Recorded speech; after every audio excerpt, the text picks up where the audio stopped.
ese ácido graso que está siendo sintetizado. ¿Sí? Esa es la primera etapa, formación de malonil-CoA.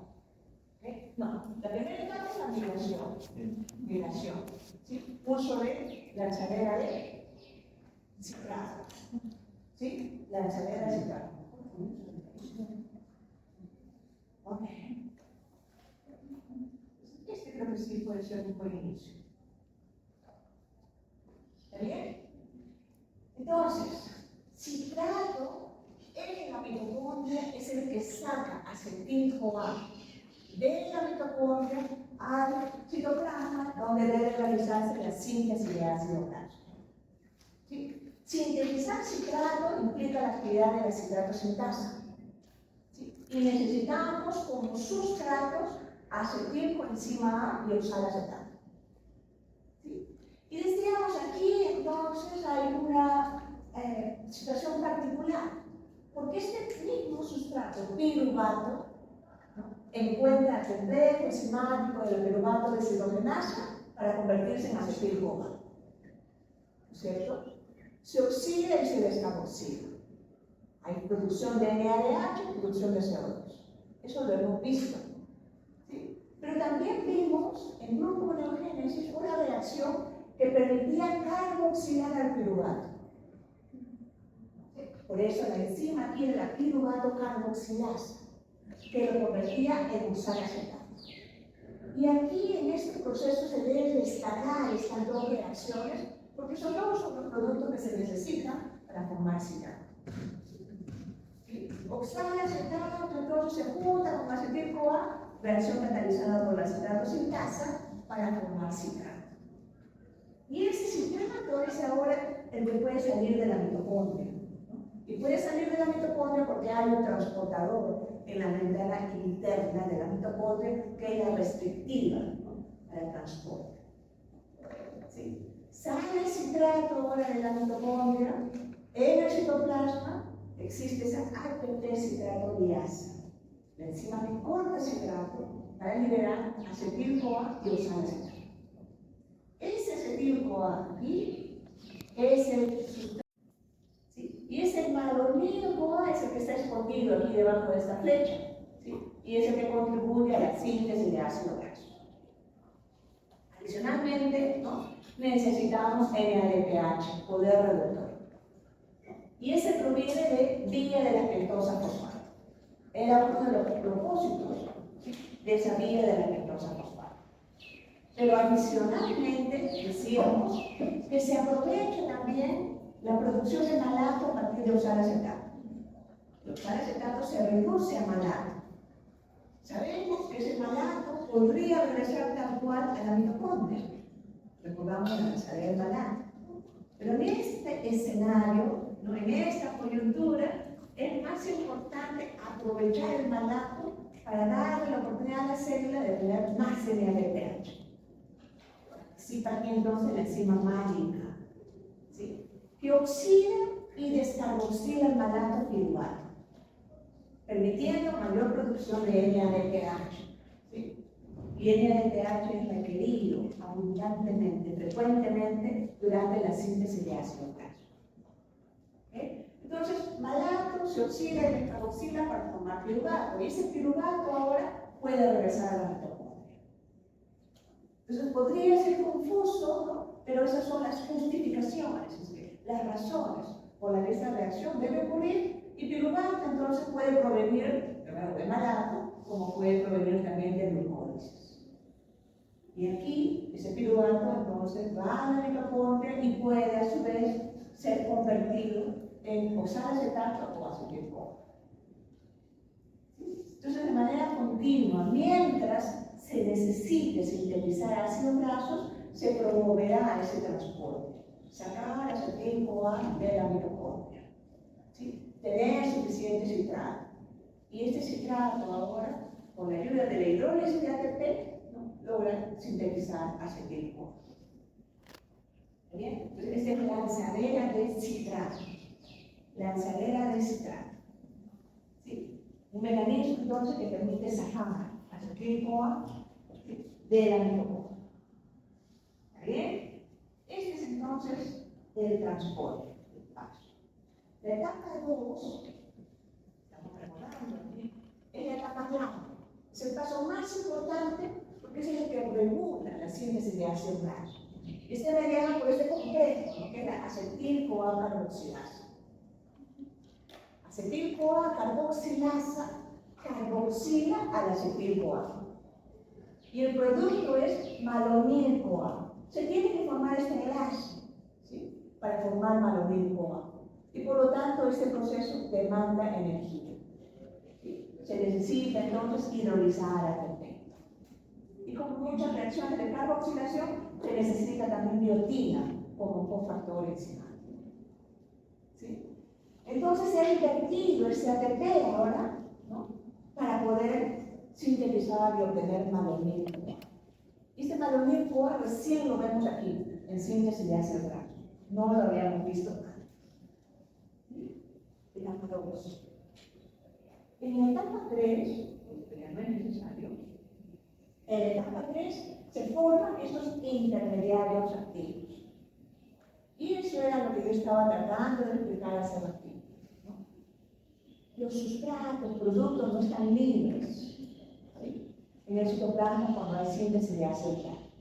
¿Sí? Se inmoviliza en la primera vuelta acetilo, que era acetil-CoA, y se inmoviliza también el malonilo del malonil-CoA. Por eso es que se forman, ¿no? Estos intermediarios activos y es inmovilización en una proteína. Proteína cargadora de grupos ácidos, ACP. Una proteína entonces que tiene una forma, ¿no? Particular, una estructura particular, para que en algún punto, ¡pum!, llegue el acetilo. Y en la otra llegue el malonilo. Y ahí están inmovilizados. Decíamos que esto funciona como una faja transportadora. Entonces, si yo fuese ACP, entonces yo tengo esos dos sustratos en la primera vuelta, acetilo y malonilo. ¿Sí? Y llevo estos dos ahora a la siguiente estación, ¿sí? Donde está la enzima que va a promover la primera reacción de la síntesis propiamente dicha. ¿Okay? Por eso entonces es importante esta etapa. Es importante que esos productos, esos compuestos que van a participar en la síntesis de ácido graso estén inmovilizados. ¿Sí? Literalmente es una faja transportadora. Entonces se necesitan estas dos enzimas, ¿no? Acetil-CoA transacilasa, ¿no? Y malonil-CoA transacilasa para formar respectivamente acetil-ACP y malonil-ACP. ¿Bien? Entonces, inmovilización. Están ahí justo donde deben, ¿no? Esos dos compuestos. Y en la etapa 4 se da la síntesis propiamente dicha. Y aquí a veces puede ser confuso, porque lo estudiamos esto después de beta oxidación. Y hay también 4 etapas. Condensación, reducción ligada a NADPH, deshidratación, reducción ligada a NADPH. Entonces, en beta oxidación, paréntesis, había también dos oxidaciones. Una ligada a NAD y otra ligada a NAD, y había hidratación. Entonces, en términos de proceso, estamos viendo lógicamente, ¿no? Algo de eso. ¿Sí? Entonces, cuatro pasos en esa síntesis propiamente dicha. Cada vuelta alarga, ¿sí?, la cadena del ácido graso en 2 unidades de carbono. 2 unidades de carbono. Pero recuerden que esas 2 unidades de carbono las trae el malonilo, que tiene 3. Porque el malonilo es acetilo carboxilado. ¿Sí? Y el producto final, después de 7 vueltas, es ácido palmítico, C16. Esa es la capacidad máxima de síntesis de la fábrica, ¿sí?, de ácido graso. Ok. Entonces vayamos ahí con un poquito más de detalle. Esta primera reacción es esa inmovilización del acetilo, ¿sí?, contribuido por el acetil-CoA. Esta enzima, entonces, la acetil-CoA, ACP transacilasa, ¿sí?, tiene al acetil-CoA como sustrato. Y el producto será acetil-ACP. acetilo inmovilizado en esa proteína acarreadora del grupo C. Lo propio pasa con el malonilo. Malonil-CoA es el sustrato, la enzima malonil-CoA-acetiltransacilasa se encarga entonces de inmovilizar. Y esto está representando a estos dos precursores de ácidos grasos inmovilizados, puestos ahí en esa caja transportadora. ¿Sí? Entonces, obviamente, esa proteína debe tener lo requerido para permitir esa inmovilización. Son enlaces covalentes. Y ahora sí comienza la síntesis propiamente dicha, y la primera es una condensación. ¿Sí? Pero miren, teníamos acetilo aquí, hasta metilo, el carbonilo, y este es el malonilo, que tiene 3 carbonos, pero de esos 3 se quedan solo 2, porque luego por vuelta de síntesis de ácido graso se extiende el ácido graso en 2 unidades de carbono. ¿Okay? Entonces, cuando ocurre la condensación, se pierde un carbono como CO2. ¿Sí? Y aquí es la parte que habría que detenerse a pensar aquí. ¿No? Se formó malonilo a partir de acetil-CoA. El acetil-CoA se carboxiló. ¿Sí? Y se necesitó ATP. ¿Sí? Entonces se produjo un producto, ¿sí?, con un mayor contenido energético. Y ahora, ¿no?, se está liberando energía cuando hay esa descarboxilación. Y esa energía está siendo utilizada, ahora aplicada, para formar este nuevo enlace, que permite esa unión entre 2 carbonos en esta primera vuelta del acetilo y los 2 carbonos del malonilo. ¿Sí? Entonces, la justificación termodinámica, energética, si quiere, está allí. ¿Sí? Y por eso es que de nuevo, primero se carboxila el acetil-CoA y después se descarboxila durante este periodo, durante esta etapa, durante este paso de condensación. ¿Sí? Entonces, interesante pensar que cada vez que estamos sintetizando ácidos grasos, estamos nosotros eliminando, produciendo CO2 por cada uno. Entonces, esa es condensación. Tenemos aquí esa precursor del ácido graso. Y ahora lo que sigue es una reducción. Ahí está la primera reducción ligada a NADPH. 2 electrones contribuidos por el NADPH son utilizados entonces para reducir este carbono. Y se nota cuál es el carbono que está siendo reducido.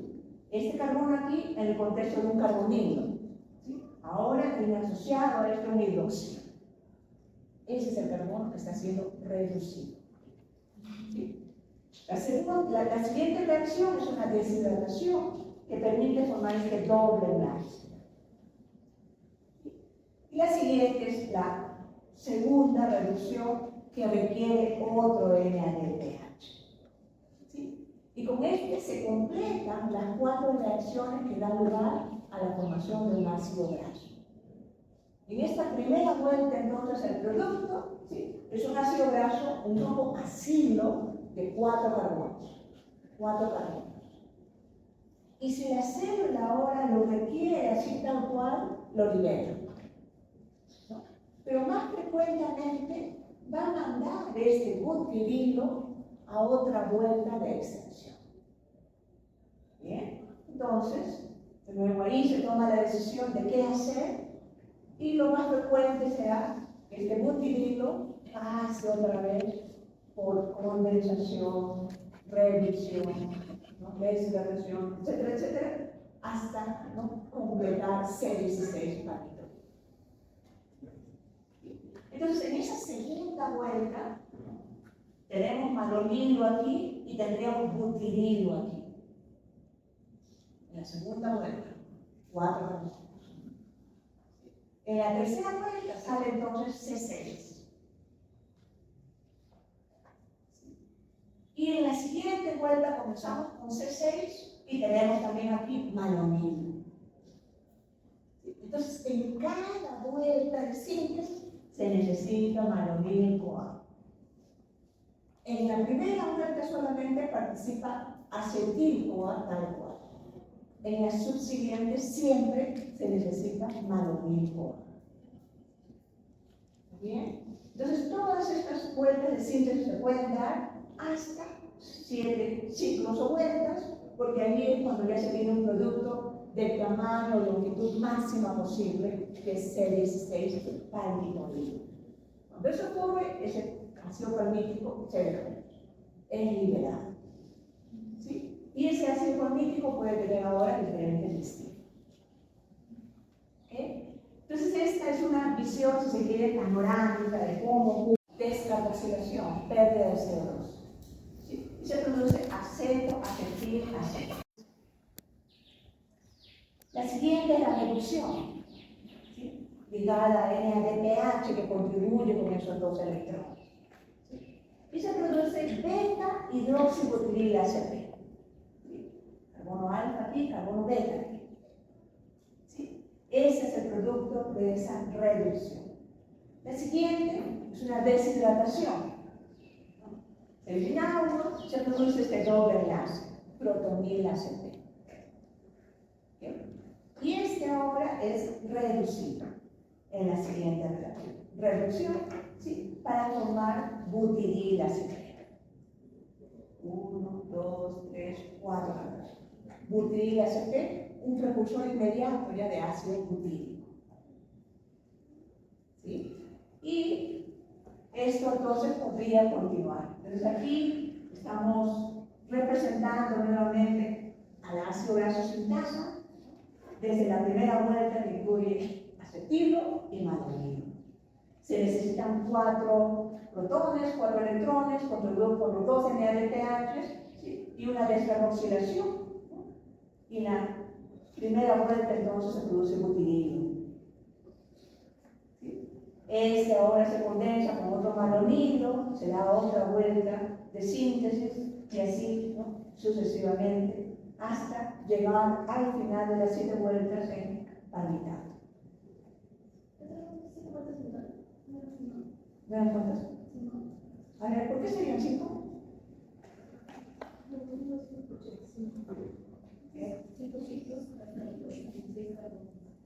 Entonces, vamos, y cada uno puede hacer ese análisis, y debería hacerlo, no confundir.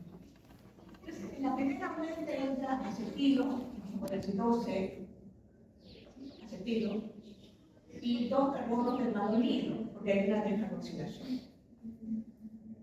¿Sí? Esa es la vuelta 1, número 1. ¿Sí? Entonces salen 4 carbonos. ¿Sí? En la primera vuelta, ¿no? Entonces en la segunda, 4C más 2C, 6C. ¿Sí? Después, 8C, 10C, 12C, 14C, 16C, sería la última. 1, 2, 3, 4, 5, 6, 7 vueltas.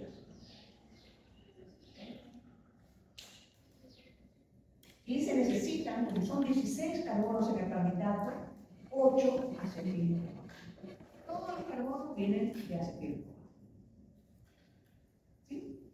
¿Se entiende eso entonces? De nuevo, todo en el contexto de la proteína cargadora de glucosa 7. En la primera vuelta, ¿no? Se inmoviliza acetil y malonilo. Producto butirilo, 4C. Este 4C es este de acá, que puede ahora ser extendido. 2 carbonos proveídos por malonilo. Se produce ese 6.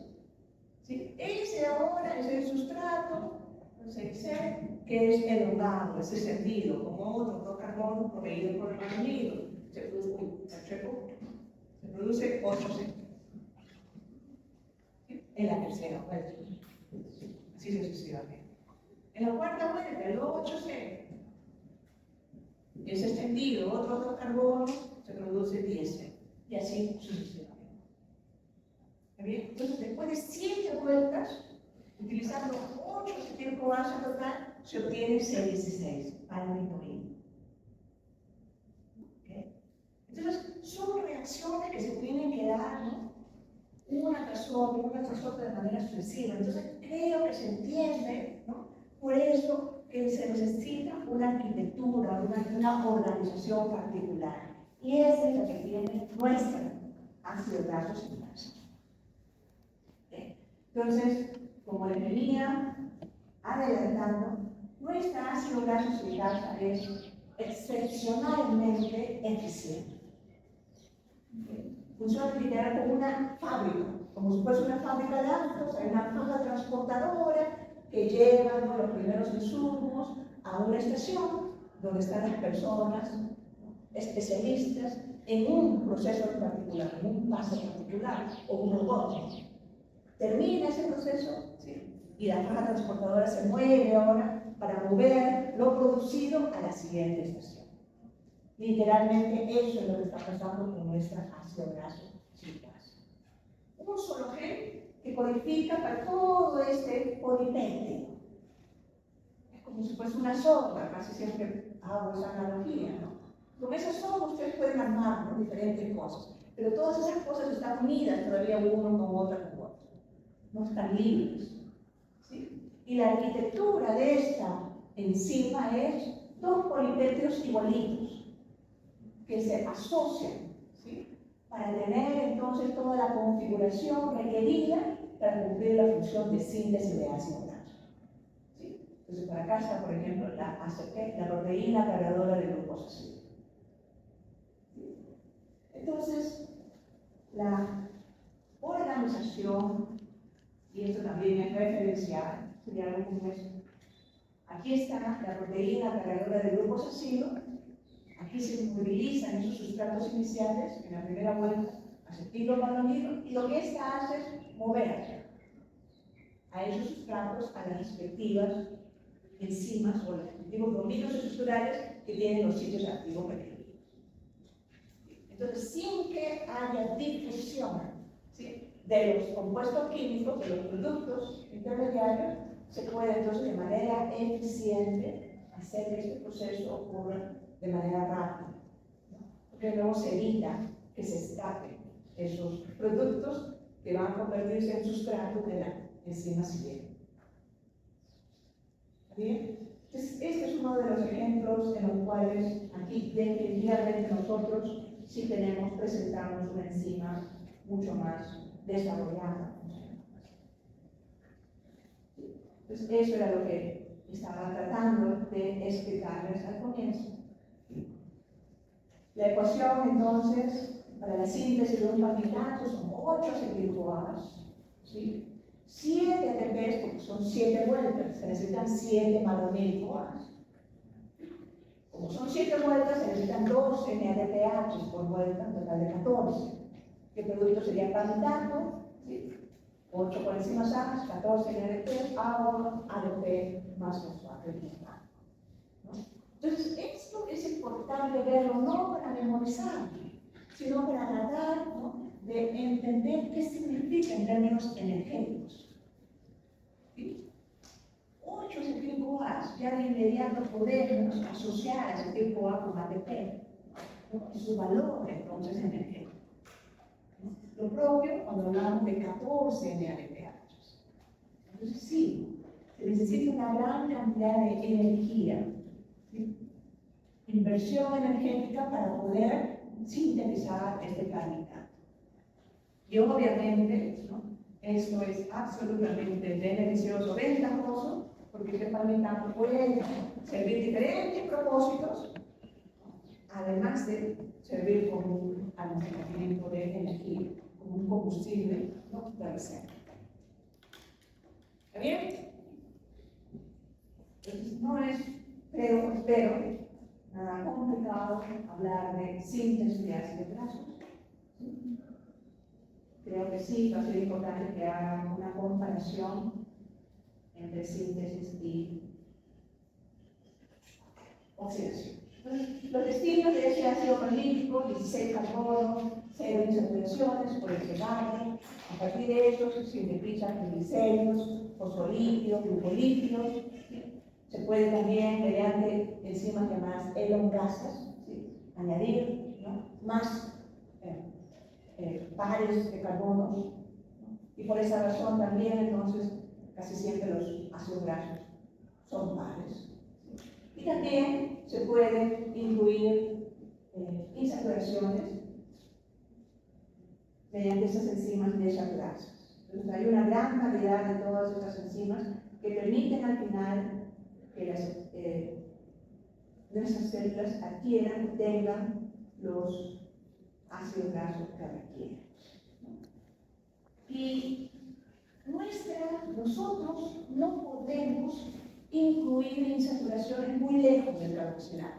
Esto es, nuestras enzimas desaturasas tienen una capacidad limitada. ¿Okay? Por eso es que hasta ahora necesitamos 2 ácidos grasos esenciales. Necesitamos ingerir, obtener esos de nuestros alimentos linoleico y linoleico. Y podemos, sin embargo, sobrevivir perfectamente en base a una dieta que es vegetariana. Pero eso no siempre fue así. Entonces, este es el artículo científico o el comentario respecto a ese artículo científico que llamó mi atención hace mucho tiempo, ¿no? Porque decía en esta noticia de ICU, ¿no? Descubre la mutación genética que nos permitió ser vegetarianos. ¿Sí? Entonces, explican aquí que los primeros Homo sapiens, ¿sí?, aparecieron en África hace unos 180.000 años atrás. ¿Sí?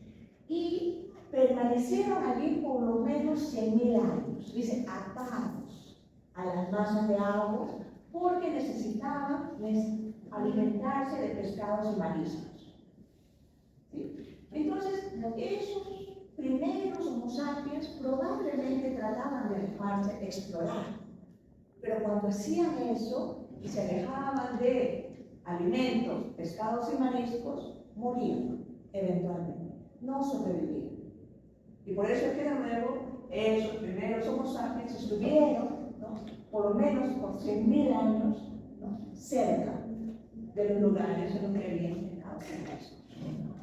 Y así entonces podrían obtener ácidos grasos necesarios, ¿no?, para su desarrollo del sistema nervioso, principalmente ¿no?, el DH. ¿Sí? Pero después de un tiempo adquirieron la capacidad de sintetizar estos ácidos grasos, sin tener, ¿no?, que obtenerlos de su dieta, de sus alimentos, pescados y mariscos. Y para hacer ese descubrimiento se analizó, ¿no?, diferentes personas, 1902 personas de diferentes razas, diferentes etnias, de diferentes lugares, y se hizo un seguimiento, ¿no?, de sus características en términos genéticos. ¿Sí? Y se descubrió que sí, la razón por la que se permitió esa masiva migración, lo que se conoce como la gran expansión, es la adquisición de mutaciones genéticas que les permitió, ¿no?, desarrollar capacidades enzimáticas que no tenían antes. ¿Sí? Esto es, antes, ¿no?, necesitábamos, ¿no?, ingerir esos alimentos, pescados y mariscos, que no teníamos la capacidad de sintetizar estos ácidos grasos. ¿Sí? Eso se adquirió, esa capacidad se adquirió con esas mutaciones. Y lo que esas mutaciones ahora permitieron es que se puedan sobrevivir si es que simplemente adquirían estos 2 ácidos grasos, linoleico y linoleico. ¿Sí? Y por eso es que estos 2 siguen siendo hasta ahora para nosotros ácidos grasos esenciales. Entonces, adquiriéndolos en nuestros alimentos, podemos procesarlos, ¿no?, elongarlos, incluir más insaturaciones, para tener toda la variedad de ácidos grasos insaturados que necesitamos, tanto para nuestro sistema nervioso como para nuestro sistema inmune. ¿Okay? Por eso de nuevo es que solamente tenemos 2 ácidos grasos esenciales. ¿Está bien? Okay. Y eso también solo referencial, ¿no?, para un caso interesante en el que cómo es que estudios como estos contribuyen a entender procesos aparentemente tan lejanos, ¿no?, cómo es explicar el proceso evolutivo, cómo es que hemos evolucionado, cómo es que nuestra tierra, ¿no?, comenzó a poblarse, cómo es que se puede explicar procesos migratorios importantes. ¿Esa sería una de las causas que favorecieron la migración o la principal, la mayor o una de ellas? Sí. Ahí sí hay bastante controversia. Entonces, cuando uno busca un artículo científico y en su momento sí, llamó mucho la atención, ¿no?, Tanto así que salió comentarios en Yahoo, decía, gracias a esas mutaciones pudimos ser vegetarianos, sobrevivir en base a una dieta vegetariana, y eso explicaba aparentemente la granja expansión. ¿Sí? Y lo que uno puede hacer es, esto es un artículo científico publicado en el 2012 en una revista de muy buena reputación. ¿Sí? Y lo que uno hace después es hacer el seguimiento. ¿Cuántos otros investigadores citan este artículo? Esto es, lo usan como base para poder avanzar en sus propios estudios científicos, ¿no? Y uno puede después ver que otros estudios aparecen, que le dan o no validez, ¿no?, a estos estudios. Y aparentemente no tuvo el impacto. Creo que todavía hay mucha gente que necesita más estudios para terminar de convencerse. ¿Sí? Pero como propuesta es bastante interesante. Y los resultados de estudios genéticos coinciden, ¿no?, en términos de tiempo, ¿sí?, con la migración que se llevó a cabo de manera espectacular, ¿no?, en África, y que permitió después que se vaya poblando, ¿no?, Europa, Asia. Entonces, bueno, todavía está en proceso de verificación, de consenso, y hay varios otros estudios alternos, ¿no?, que se están presentando. ¿Está bien? Ok, entonces eso era lo más relevante en realidad en relación a síntesis de ácidos grasos. Y ahora sí podemos avanzar con cetogénesis. ¿Sí? Ok, cetogénesis implica sintetizar, producir, generar cuerpos cetónicos. ¿Okay? Lo que han escuchado de la dieta Atkins, de la dieta cetogénica, ¿no? Esto es, ¿no?, el mecanismo bioquímico, si se quiere, envuelto en ese proceso. ¿Okay? Cuerpos cetónicos son un combustible alternativo para las células. Esto es, durante un ayuno prolongado, ¿sí?, se debe entonces producir estos cuerpos cetónicos para permitir a músculos, tejidos, estáticos, ¿no?, adquirir este combustible alterno a la glucosa. ¿Okay? Pero principalmente allí, cerebro. ¿Okay? Durante un ayuno prolongado hay lipólisis, bajo influencia del glucagón, ¿no es cierto? Aumentan los ácidos grasos libres en plasma, ácidos grasos no esterificados que están dejando en albúmina. ¿Sí? Esos ácidos grasos llegan, se distribuyen a todo el organismo, pero no pueden llegar al cerebro. ¿Sí? Hay una barrera, que es la barrera hematoencefálica. Glucosa pasa sin ningún problema. Ácidos grasos no. ¿Okay? Entonces, en un periodo de ayuno que se está extendiendo, el cerebro se debe preparar, ¿no?, para recibir cuerpos cetónicos y aprovecharlos. Porque no hay la oportunidad de aprovechar ácidos grasos. ¿Sí? Entonces, el cerebro principalmente debe prepararse a adaptarse. ¿Okay? ¿Y qué implicará esa adaptación, preparación? Decimos, se tienen que preparar. ¿Qué implicará eso? ¿Qué implicará prepararse? ¿Sí? ¿Qué crees?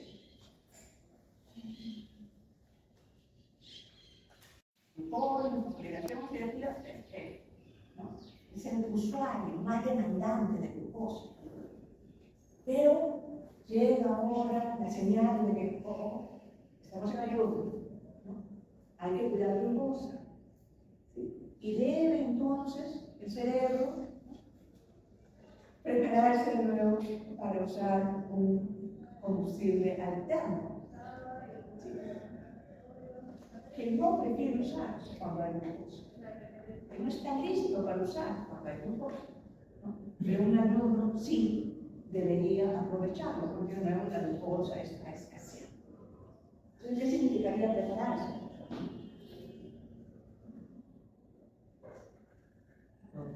Lo que los mecanismos que gastan el glucosa. ¿Mecanismos de? Que gastan el glucosa. ¿Hace glucosa? ¿Gluconeogénesis? los mecanismos que producen glucosamina. Sí, pero estamos hablando de cerebro. Gluconeogénesis, hígado. Algunos otros tejidos también, pero básicamente hígado. Cerebro no. ¿Okay? Cerebro oxida la glucosa, la quema. Y si la glucosa está escaseada, y sabe entonces que van a llegar cuerpos cetónicos, ¿sí? Esa preparación no debería implicar síntesis de proteínas, producir enzimas que normalmente no requerirían, ¿cierto? Y sintetizar proteínas, ¿no?, implica entonces aplicar, ¿no?, todo el proceso que llamamos de expresión génica. Están los genes ahí, están inactivos cuando hay glucosa, pero en un ayuno se activan para permitir la producción de las enzimas que va a necesitar para aprovechar los cuerpos cetónicos. ¿Okay? No tendría ningún sentido el sintetizar esas enzimas cuando hay glucosa. No la van a necesitar. Entonces, el cerebro en particular va a estar, ¿no?, preparando la síntesis de esas proteínas que toman tiempo. La síntesis de proteínas toma horas. ¿Sí? Entonces, el cerebro necesariamente debe anticipar, ¿no?, la llegada de esos cuerpos cetónicos, ¿no?, y esa preparación implicará síntesis de proteínas. ¿Bien? Y luego, tras salir del ayuno, esas proteínas se degradan. Entonces, todas las proteínas son sintetizadas con un propósito. En este caso en particular, ¿no?, si no hay suficiente glucosa y van a llegar los cuerpos cetónicos, y mientras lleguen esos cuerpos cetónicos, se va a mantener la síntesis de esa enzima. ¿No? Comienza a haber glucosa, ¿no?, la síntesis del cuerpo cetónico para, y el cerebro, ¿no?, regresa a preferentemente usar, ¿no?, glucosa como combustible. Y las enzimas que había sintetizado eventualmente se degradan. Todas las proteínas tienen un tiempo de vida, ¿no?, definido. ¿Bien? Entonces, si estamos hablando de preparación, así como lo estamos aplicando para el cerebro, eso aplicaría, por ejemplo, para los glóbulos rojos. Los glóbulos rojos podrían hacer lo mismo.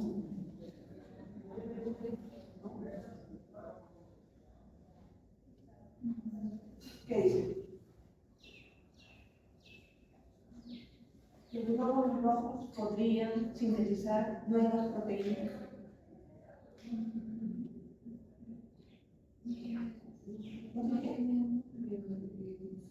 Claro, ¿no es cierto? No tiene núcleo, no hay cromosomas, no hay genes. Entonces, los glóbulos rojos es otro caso particular, que simplemente está, ¿no?, destinado a aprovechar su glucosa. No puede sintetizar proteínas nuevas. No hay opción para esa preparación. ¿Está bien? Entonces, eso también hay que irlo analizando, pensando cuando estamos hablando o describiendo procesos famosos. Algo importante acerca del cuerpo cetónico. Sí, el cuerpo cetónico es un combustible alternativo, sí, ¿no? Las dietas cetogénicas, la dieta Atkins, conduce a una lipólisis, disminución de contenido graso. Pero aquí hay un problema fundamental muy importante. Como vamos a ver, los cuerpos cetónicos son derivados de ácidos, ¿sí? Y por lo tanto, excesiva cetogénesis puede resultar en cetoacidosis, ¿sí? Y puede ser bastante serio. Entonces, ese es un inconveniente que se debe tomar en cuenta. Los cuerpos cetónicos, ¿sí?, son tres cuerpos cetónicos sintetizados: acetona, beta-hidroxibutyrato y acetoacetato. ¿Sí? Y aquí, miren, acetona. Son bien orgánicos, seguramente ustedes lo han visto en química orgánica y o cuando están pintando las uñas o se están, ¿no?, limpiando el esmalte de uñas, se usa o acetona, tal cual, o algún derivado. produce cuerpo cetónico que nosotros. Nosotros sintetizamos mayor relevancia en nosotros.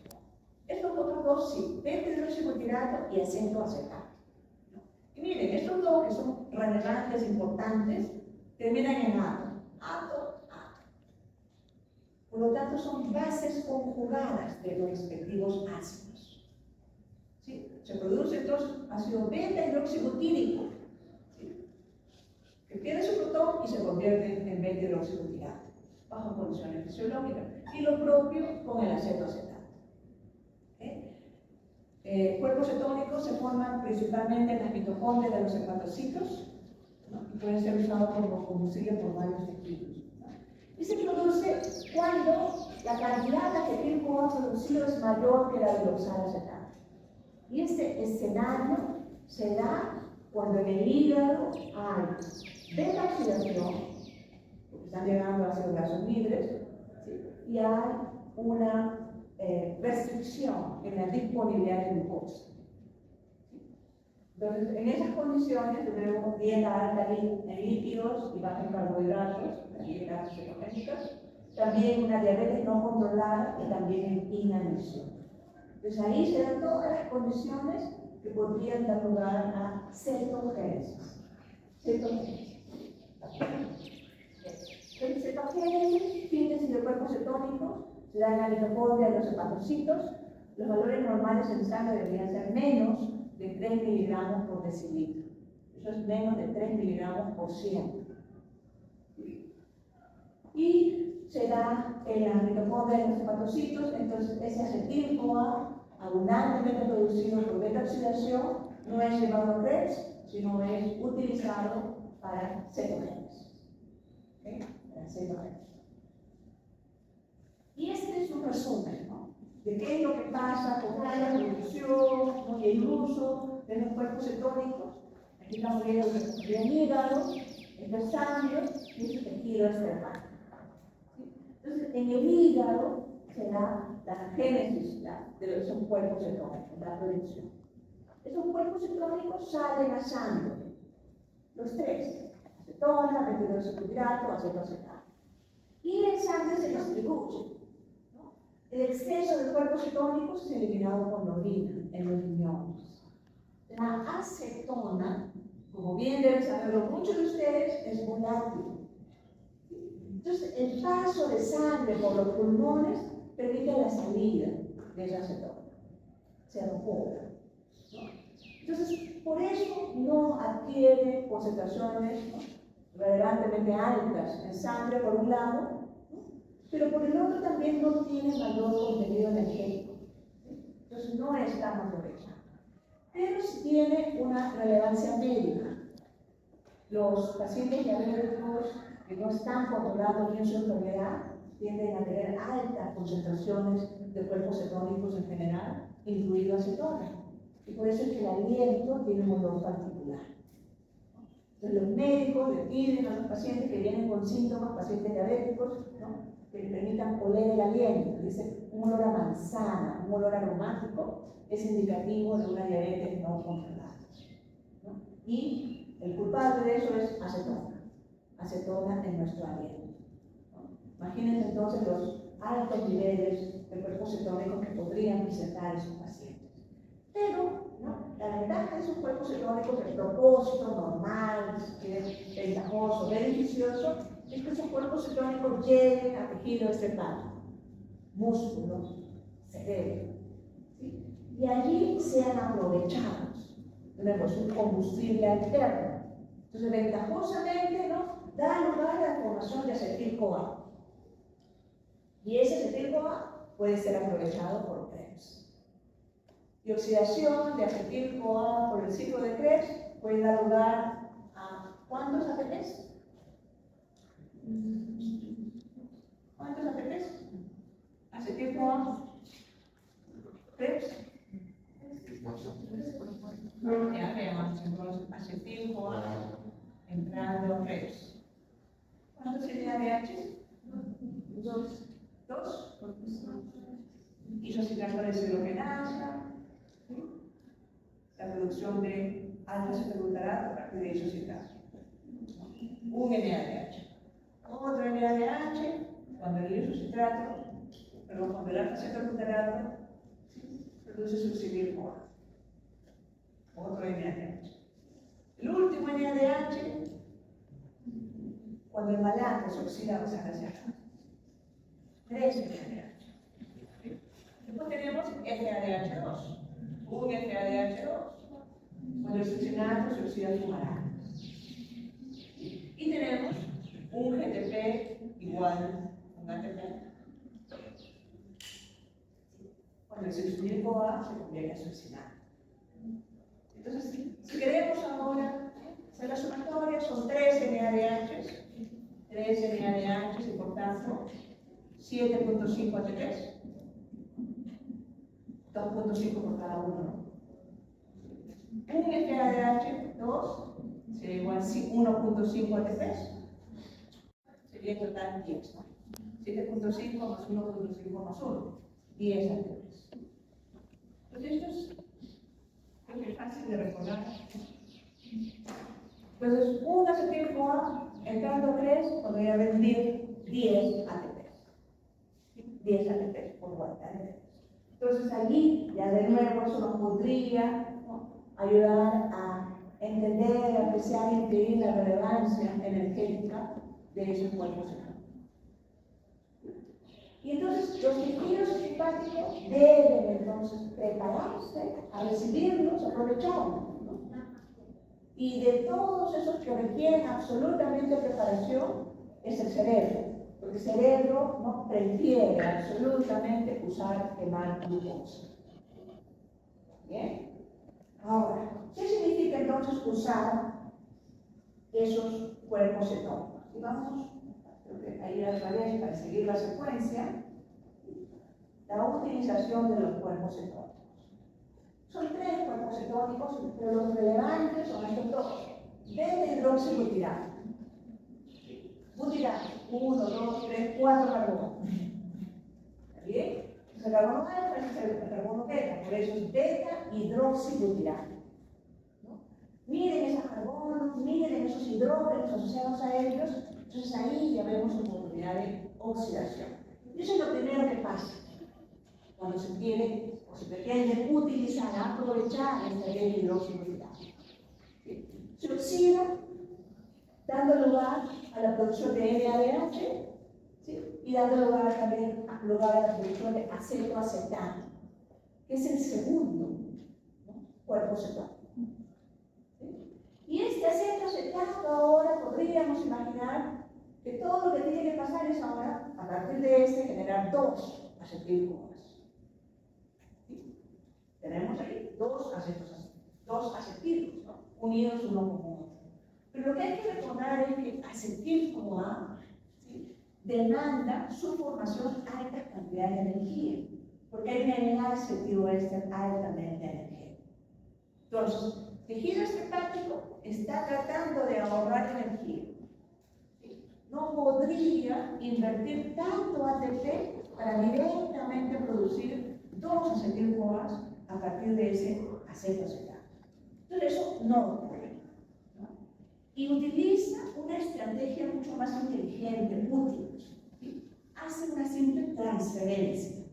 ¿Sí? Y esa transferencia implica sacar coenzima A de otro tioéster y pasárselo en acetoacetato para formar acetoacetil-CoA.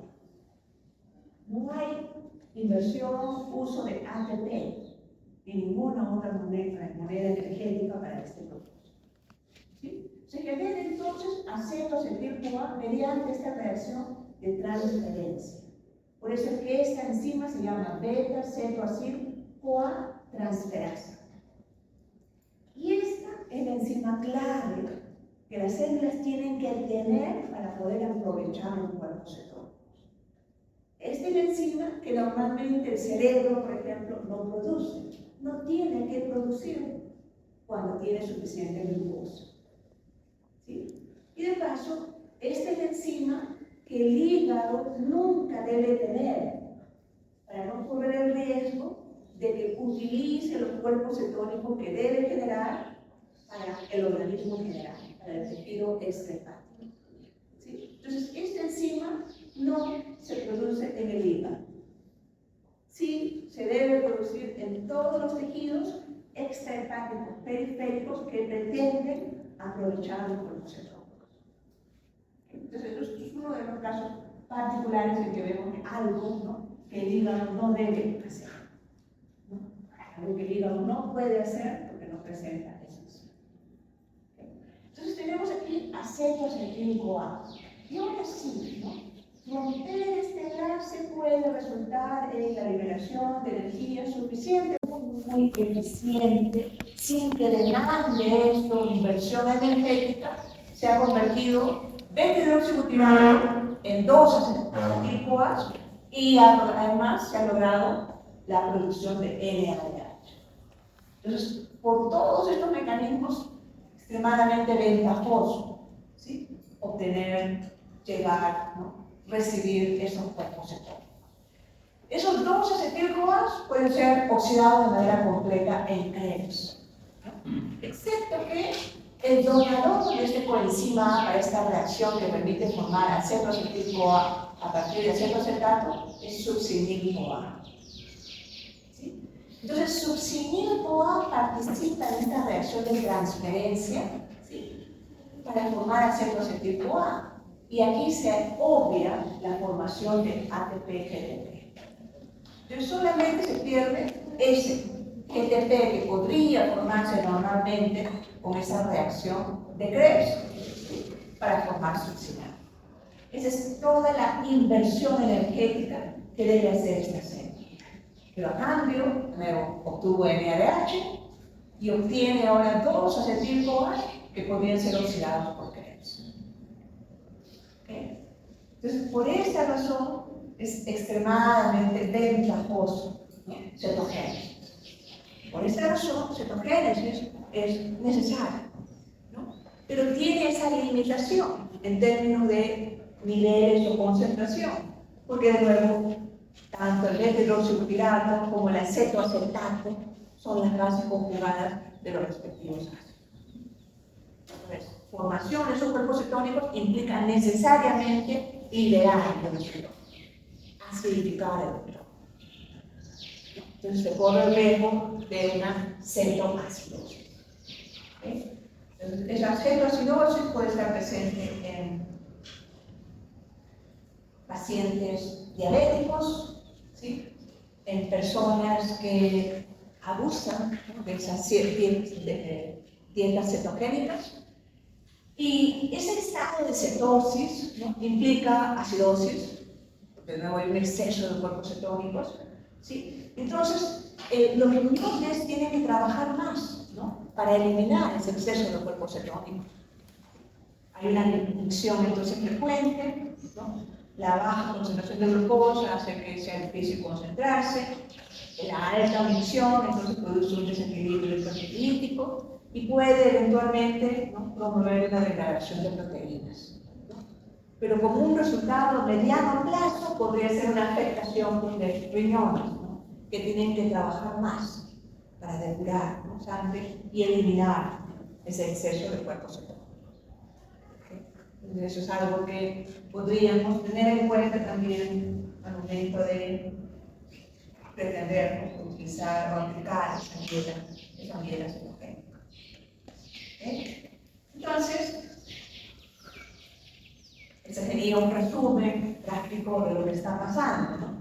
En el hígado, luego estamos en ayuno prolongado, obviamente hay glucagón en sangre, llegan los ácidos grasos libres, ácidos grasos no esterificados, porque hay lipólisis. ¿Sí? Estos ácidos grasos son activados en forma acil-CoA, y ese acil-CoA es enviado a la mitocondria donde ocurre beta-oxidación. ¿Sí? Beta-oxidación produce grandes cantidades de acetil-CoA, y ese acetil-CoA es utilizado para la síntesis, ¿sí?, de esos cuerpos cetónicos. Los cuerpos cetónicos generados pueden ser dos, acetoacetato o beta-hidroxibutirato, cualquiera de los dos. Pero el preferido, el de mayor contenido energético, es el beta-hidroxibutirato o desoxibutirato, que se produce reduciendo acetoacetato. Entonces, si en el hígado hay suficiente NADH, suficientes electrones, ¿no?, en NAD, entonces se produce esa reducción. Salen los dos, ¿sí? Cuerpos cetónicos a sangre, se distribuyen y podrían llegar, por ejemplo, a músculo. Y en el músculo son aprovechados. El 3-hidroxibutirato o 20-hidroxibutirato, ¿sí?, se oxida a cetoacetato, lo que permite la formación de NADH. Esos electrones van a cadena. Y el cetoacetato es procesado, como acabamos de indicar, para dar lugar a la formación de acetilcolina. ¿Okay? Entonces, la llegada de esos cuerpos cetónicos implica rápidamente la presencia, ¿no?, de altos niveles de acetilcoenzima A. ¿Okay?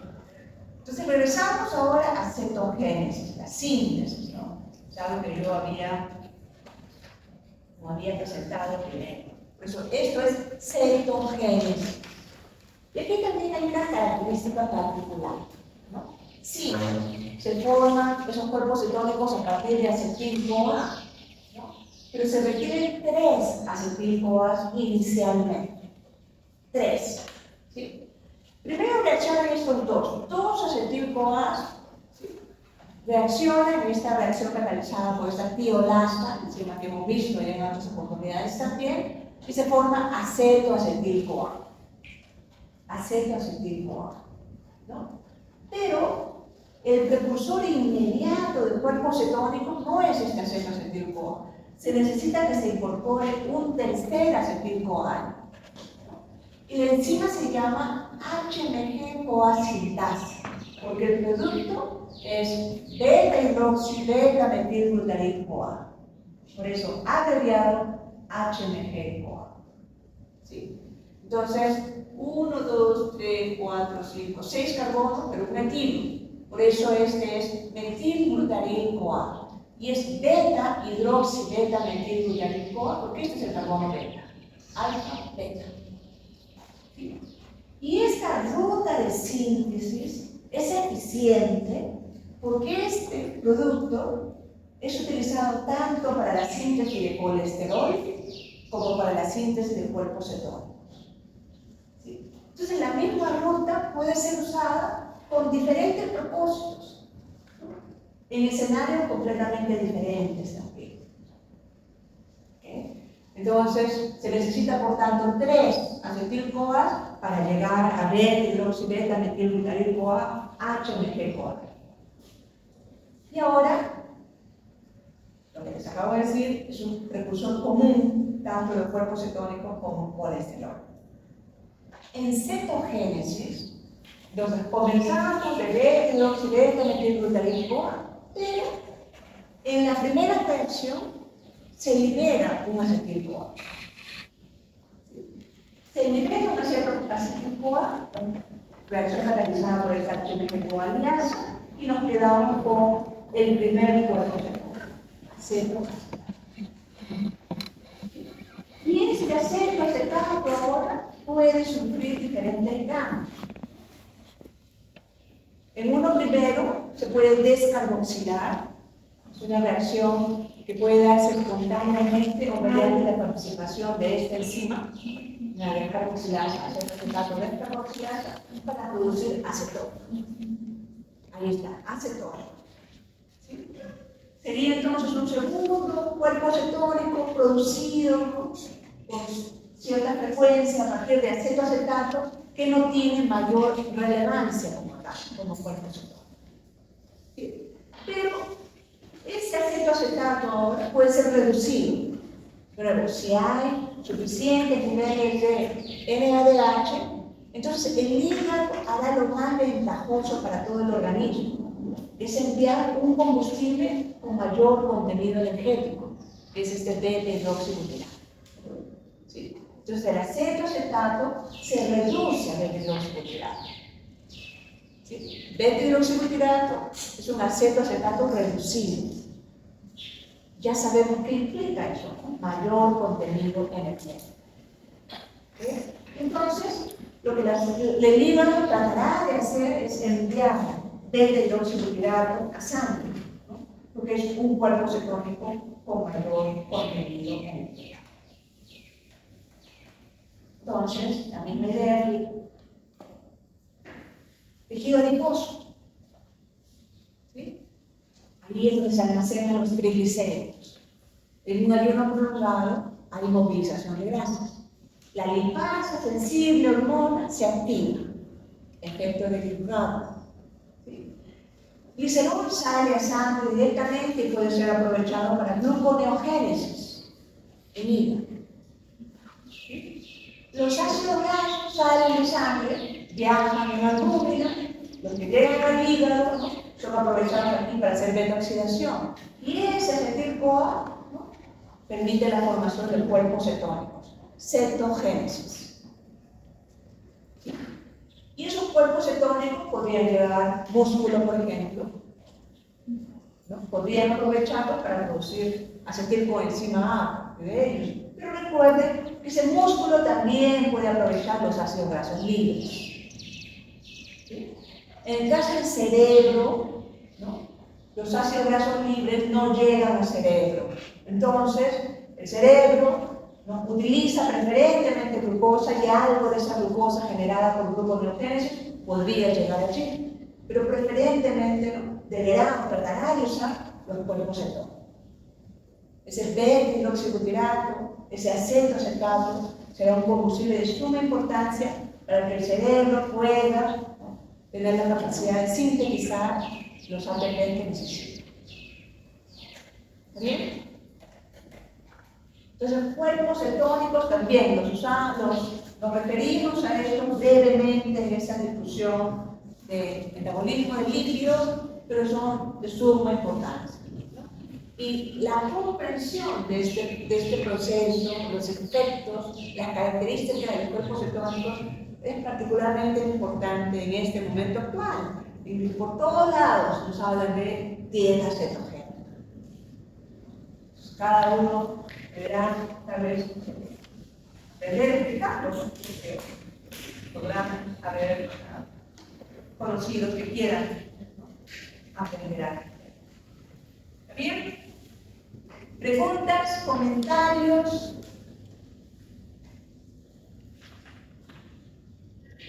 ¿En qué momento del ayuno, o sea, cuántas horas empieza a sintetizarse?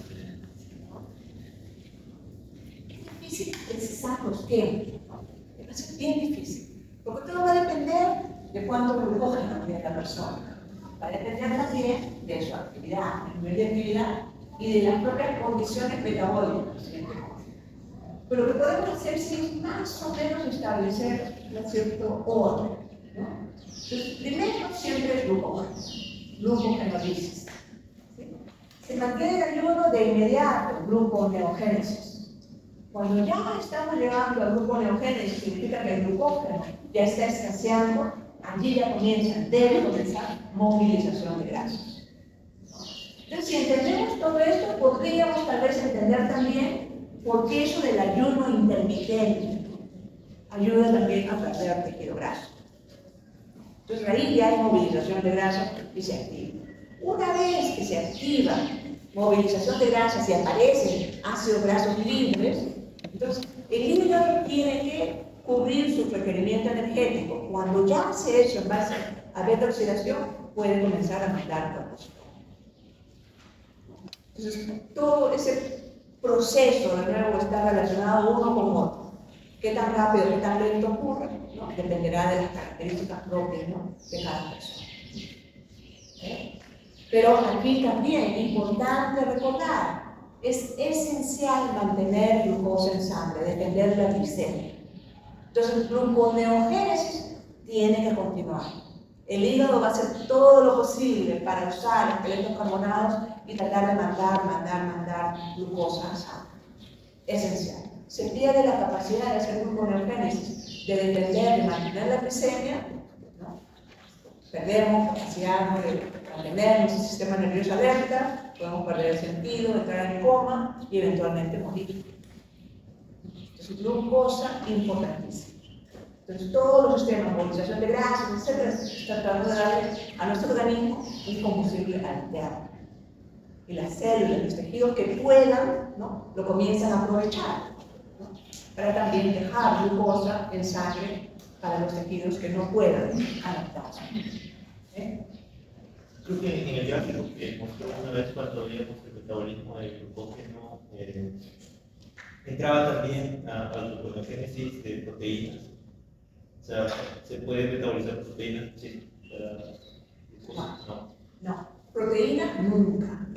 Todas las proteínas nuestras, todas las proteínas que cada uno de nosotros tiene en su organismo, ha sido sintetizada con un propósito, una función, algo tenía que hacer esa proteína.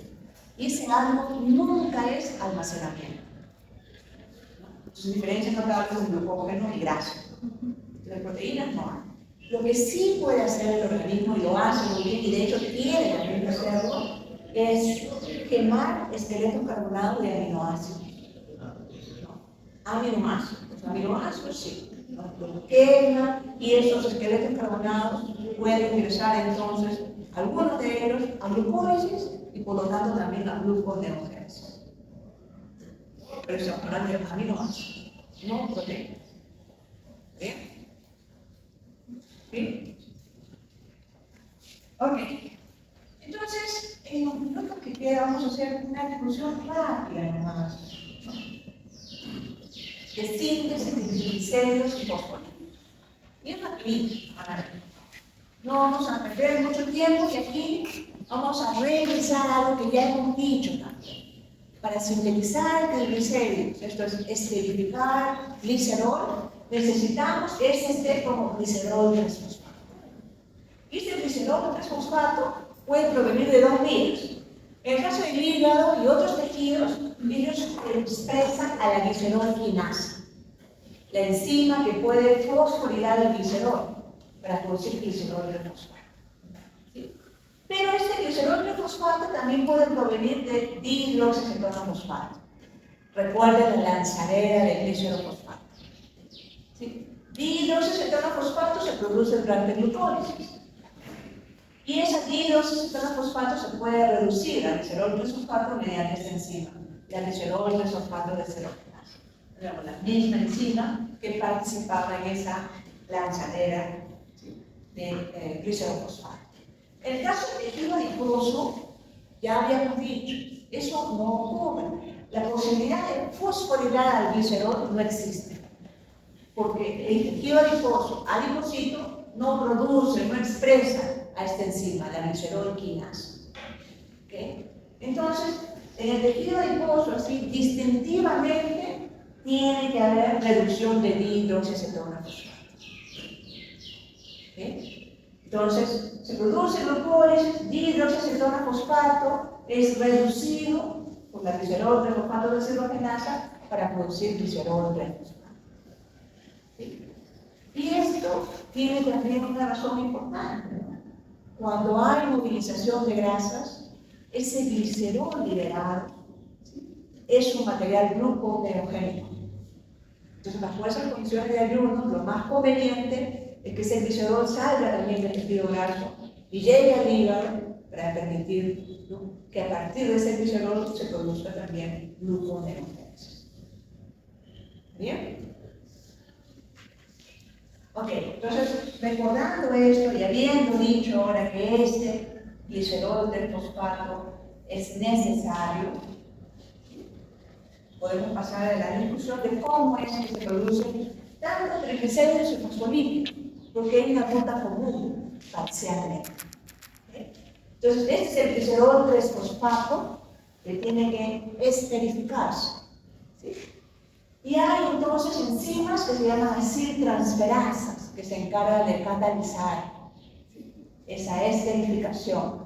Y como sustrato necesitan ácidos grasos activados. Esto es acil-CoA. La misma enzima que activaba esos ácidos grasos para beta-oxidación es esta, acil-CoA sintetasa. Por cada ácido graso que es convertido a acil-CoA, ¿no?, se necesita la hidrólisis del equivalente a 2 ATPs. ¿Sí? Porque el ATP es hidrolizado a AMP y se libera pirofosfato. ¿Sí? Entonces, esta aciltransferasa utiliza esa acil-CoA como sustrato para producir, ¿no?, los respectivos ésteres. Monoacilglicérido primero, diacilglicérido después, ¿no?, con la incorporación de esos dos grupos acílicos. Y se produce ese precursor común para triglicéridos y para fosfolípidos, que se llama ácido fosfatídico o también se llama diacilglicerol fosfato. Dependiendo del autor, pueden encontrar cualquiera de esos dos nombres.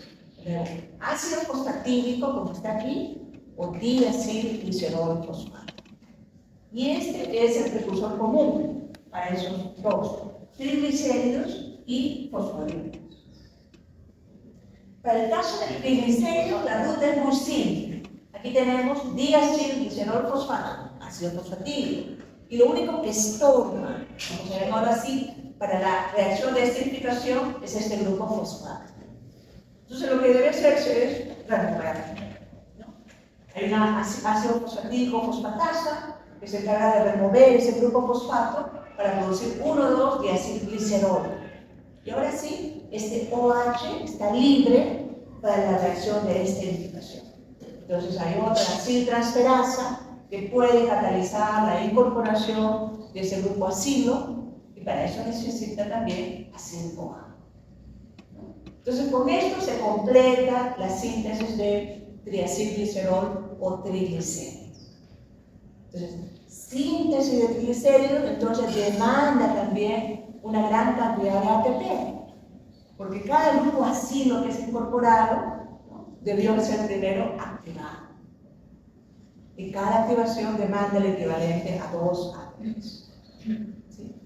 Entonces, un proceso requerido, ¿no?, que demanda altas cantidades de energía. Eso es en cuanto a triglicéridos. Para el caso de fosfolípidos, la situación es particular. Y debe serlo porque los fosfolípidos tienen grupos funcionales mucho más diversos.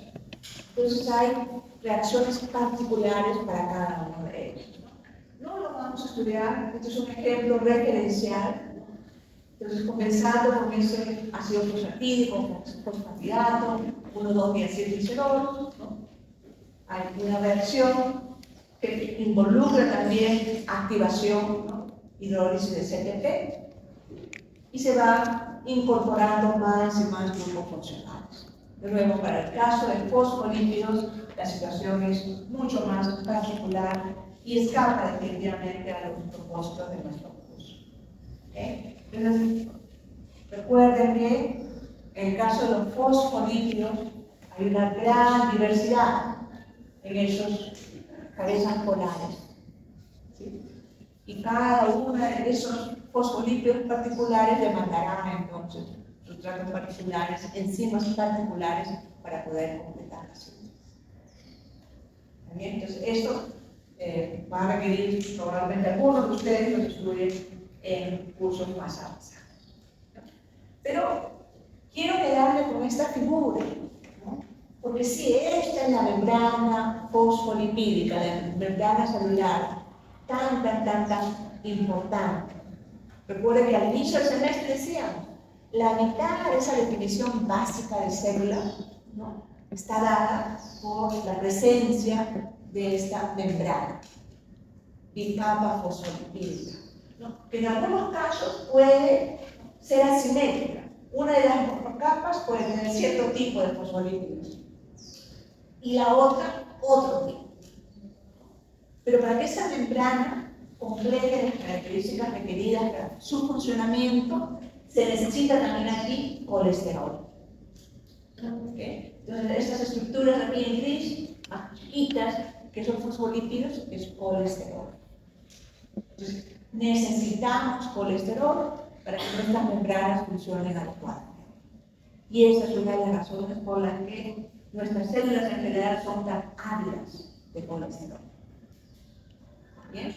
Y eso entonces va a ser materia de la siguiente clase. Terminamos, jóvenes, con líquidos, el mar. Entonces la pregunta para todos sería, no quiero que se vayan sin contestar, ¿cuándo podríamos dar el examen? ¿Bien? ¿Sí? Sí. ¿Sí?